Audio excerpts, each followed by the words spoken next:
Donc, mon cœur souhaite voir le Paris Saint-Germain aller loin, mais ma tête me dit que Liverpool va se qualifier.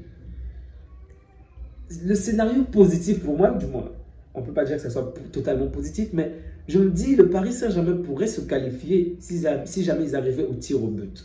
Parce qu'au tir au but, j'ai confiance sur Donnarumma. Vraiment, là, j'avoue. Sur ce point-là, je sais que Donnarumma va bien s'en sortir s'ils arrivent au tir au but. Je suis certain, peut-être même à 90% que le Paris Saint-Germain se qualifie. Mais waouh, ils l'ont fait.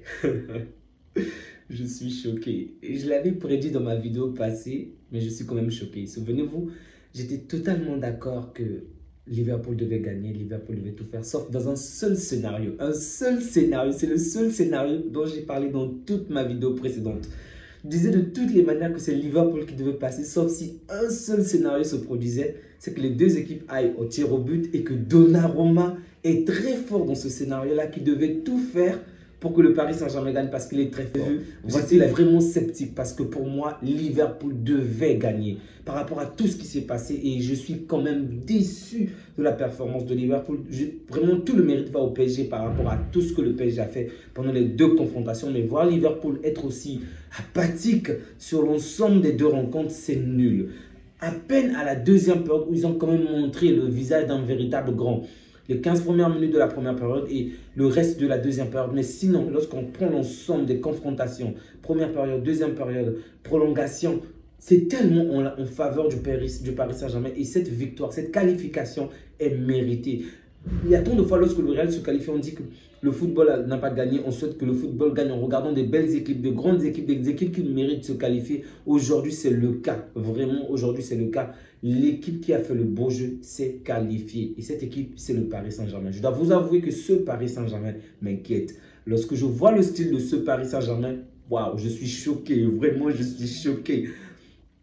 Et c'est fou, parce que je me dis, ce Paris peut même battre le Real. Ils peuvent aller en finale et même remporter cette compétition parce qu'il y a une union qui est si forte, si bonne. Waouh! Dans le titre du match passé du Barça, j'ai parlé d'un collectif fort, mais là j'ai un collectif très très fort, vraiment très très fort. Ils n'ont pas forcément des joueurs peut-être aussi talentueux que Messi ou qui que ce soit, mais c'est la force de ce collectif qui fait en sorte qu'ils puissent s'en sortir aujourd'hui. Ils se donnent tous à fond, ils ont tous la hargne, ils ont la faim et on le voit de quelle manière ils défendent. Défensivement c'est bon, offensivement c'est bon, le milieu encore c'est waouh!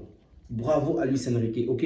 C'est un mec têtu, arrogant, impoli. Sur des tas de choses, il est à reprocher. Mais pour cette équipe, ce qu'il fait avec ce Paris Saint-Germain est vraiment à applaudir, à acclamer. Il a tout mon respect, vraiment tout mon respect. J'ai hâte de voir ce qui va se passer contre le Real Madrid. Si jamais le Real se qualifie. Parce que on se souvient tous de l'action avec Benzema. On se souvient tous de cette élimination-là. Donc, si jamais le Real se qualifie demain, il va encore avoir un match. Chacun d'eux va encore avoir un match, ok? Mais j'aimerais voir ce que ça va donner, ok? Une petite vengeance du Paris Saint-Germain. Mais dans tous les cas, il faut vraiment, alors là, vraiment féliciter le Paris Saint-Germain. C'est mérité, mérité, mérité.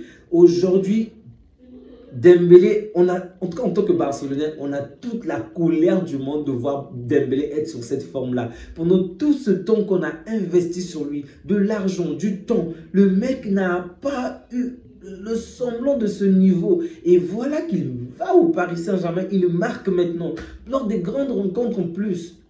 Lorsque je vois Dembélé marquer contre le Liverpool aujourd'hui, tu te dis, mec, souviens-toi que c'est à cause de toi qu'on avait perdu contre ce même Liverpool où tu avais raté des actions tellement simples que même des aveugles pouvaient marquer. Aujourd'hui, tu oses marquer. C'est bien pour les Parisiens, c'est bien pour eux, mais tu te dis, mec, tout ce qu'on a investi sur toi pendant toutes ces années, on n'a rien gagné en retour. Bravo, bravo, bravo, bravo au Paris Saint-Germain, bravo à Luis Enrique. Et on le voit même à la fin, de quelle manière il célèbre avec ses joueurs. Ce n'est même pas la finale, ce n'est même pas... il n'a pas gagné de trophée, mais il soulève les joueurs, il soulève Varachkrila, il soulève... il est tellement content et... je suis juste bluffé, vraiment je suis bluffé. C'est fou parce que c'est exactement le scénario que j'avais prévu, mais ça me choque quand même de voir ce match, vraiment. Parce qu'à Anfield, je m'attendais à ce que... Liverpool gagne, vraiment. Ou fasse mieux, en fait. Pas juste une période, ok. En fait, ce Paris Saint-Germain est tellement fort. Vraiment, ils sont tellement forts. Waouh. Bravo. En rejoignant cette équipe, il nous avait bien dit, là je parle de Luis Enrique, que plus le temps va passer, plus cette équipe sera très forte. Mais bon, là, on sent déjà que c'est peut-être l'une des meilleures équipes en Europe. C'est peut-être la mentalité qu'il faudrait ajouter. Une mentalité de fer, vraiment. Parce que c'est vrai qu'ils ont bien joué, mais Liverpool également a été inoffensif en seconde période. Ils ont vraiment été maladroits, je vais dire, en seconde période. Parce que avec toutes les actions que Jota s'est procurées, les actions que Diaz s'est procurées, je n'ai pas compris comment Diaz a raté autant d'opportunités. Ça là, je ne l'ai pas trouvé bon, même si aujourd'hui c'est déjà mieux que la fois dernière. Je n'ai pas compris comment ils ont raté autant d'actions. Et Nunez, mince, oh Nunez, qu'est-ce que tu fais sur le terrain? Va dans des gradins. Ne t'assois même pas sur le banc de touche. Va parmi les supporters ou je ne sais pas, à l'extérieur ou soit ramasseur de balles parce qu'il a fait du n'importe quoi. Le mec te fait une réception de balles excellente, divine. Il se positionne dans les bons endroits. Il se met dans toutes les bonnes conditions et fait la dernière passe comme il le faut. Termine l'action comme il le faut. Il donne la passe à des fantômes. Mais qu'est-ce qui ne va pas? Qu'est-ce qui ne va pas, Nunez? Il n'a pas été à la hauteur, vraiment. Je ne veux pas parler du Paris Saint-Germain parce que c'est une équipe dont je parle beaucoup, ok? Et sinon, je vais m'attarder longtemps sur chaque joueur. Ils ont tous été bons, on va dire ainsi. Je vais peut-être y revenir, mais je vais d'abord parler de Liverpool. Et donc, qu'est-ce que Nunez a fait? Qu'est-ce qu'il a fait? Autant laisser Jota. Et je n'ai pas compris une chose. Tout le monde sait une chose, c'est que le Paris Saint-Germain n'est pas fort dans le jeu aérien. Et pourtant, Liverpool n'a pas autant, comment dirais-je, ils auraient dû créer beaucoup plus d'occasions où le PSG devait être obligé d'aller dans les airs. On a vu de quelle manière Donnarumma était obligé de sortir. Ok, ce ne sont pas les défenseurs qui se sont battus dans les airs, c'est Donnarumma qui a fait la différence. Donc, éloignez la balle un tout petit peu du gardien. Vous allez voir de quelle manière ces défenseurs-là ne sont pas très forts dans les airs. Les attaquants ne sont pas... C'est un domaine où le PSG n'excelle pas. Et vous êtes très fort. Vous êtes la meilleure équipe de la première ligue dans le domaine aérien. Et vous n'utilisez pas l'arme la plus puissante que vous avez. Ça n'a aucun sens. Aucun. J'ai vraiment pas compris. En tout cas, bravo, bravo, bravo à mes amis parisiens. Je sens que sur toutes les plateformes françaises, on va plus se reposer, on va voir ce match en boucle, en boucle et en boucle. Et c'est mérité, je dois avouer, c'est mérité parce que le niveau du Paris Saint-Germain en ce moment est effrayant. C'est vraiment effrayant. En toute sincérité, en termes de jeu et de qualité, je pense qu'ils nous ont même dépassés, vraiment. Parce que nous, on a de très bons jeux. Une équipe qui est très bonne collectivement, mais il y a des moments où on va dire, c'est comme une déconnexion, ok? On l'a encore vu aujourd'hui avec Otamendi. On marque un but, ensuite on se relâche et l'adversaire revient facilement. Je ne dis pas que le Paris Saint-Germain est parfait pendant les 90 minutes, non. Mais des moments où facilement on arrive à nous faire du mal, ok? Et il faut parfois des éclairs de génie de Yamal, de Rafinha. Évidemment, ça peut s'expliquer. D'un autre côté, on a un coach qui vient d'appliquer un système qui n'a même pas 9 mois. Tandis que de l'autre côté, leur coach a déjà beaucoup plus de temps, ok? Ce niveau du Paris Saint-Germain n'est pas le même que celui de l'année dernière. C'est parce que Luis Enrique a eu le temps de travailler avec cette équipe et donc de faire progresser cette équipe à plus d'une saison, ok? Tandis que de notre côté, Flick vient d'arriver, donc c'est normal déjà par rapport au système des deux coachs. Mais je dois quand même avouer que collectivement, je sens bien que le Paris Saint-Germain est au-dessus du Barça. C'est l'impression que j'ai, ok? Je ne sais pas ce qui pourrait se produire si jamais l'on se rencontre en finale. En tout cas, je le souhaite de tout mon cœur, mais ça serait un bon match de bon jeu des deux côtés. Je ne veux pas voir le Real, sincèrement, je suis fatigué du Real, on va les taper par-ci, par-là. Bien évidemment, une finale contre le Real est plus grande, a beaucoup plus d'impact, va toucher des tas de personnes, ok, un public encore plus large que contre le Paris Saint-Germain, mais je veux voir autre chose, ok, je veux voir autre chose. Bon, peu importe servez-moi, peu importe les équipes que vous allez me servir, le but bien évidemment c'est qu'on gagne, mais pour moi je veux voir ces deux systèmes-là s'affronter, vraiment. Ça me ferait énormément plaisir. Parce qu'on a deux équipes avec deux styles de jeu plutôt intéressants, offensifs, de bons attaquants, des attaquants qui sont dans une très bonne forme. Et là, Rafinha a le chemin droit ouvert vers le Ballon d'Or. Rafinha, le Paris Saint-Germain vient de te servir le chemin directement vers le Ballon d'Or parce que celui qui pouvait encore rivaliser avec Rafinha est tombé. Il s'appelle comment? Bon sang, Salah est tombé aujourd'hui. Donc, je vois personne sur le chemin de Rafinha, si ce n'est peut-être Lewandowski ou d'autres joueurs du Barça.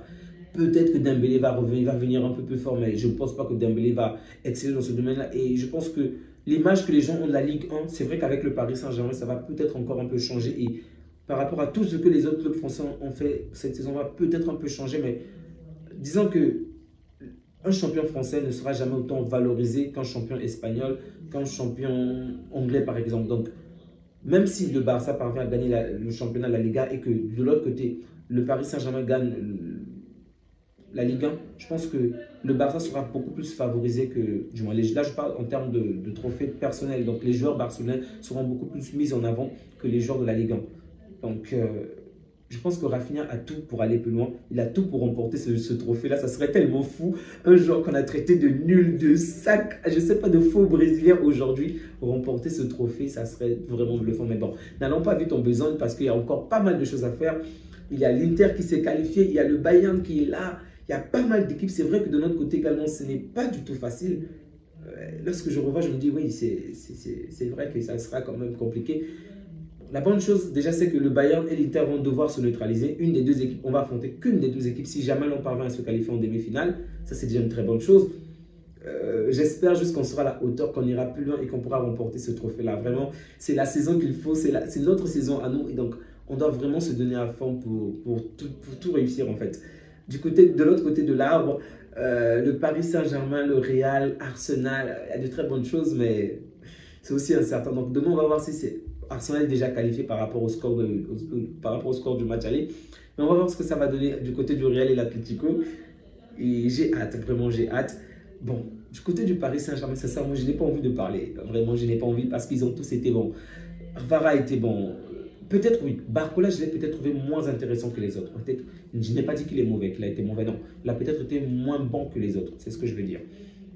Mais sinon, dans l'ensemble, ils ont tous fait un bon match et c'est vraiment à féliciter. C'est vraiment, vraiment bluffant. J'ai été bluffé de voir encore cette période, cette performance à Anfield. Au Parc des Princes, je peux comprendre, mais le faire à Anfield, oh, ça, c'est grandiose, vraiment. Et vous avez tous mes respects. Ici, c'est Paris. Ciao.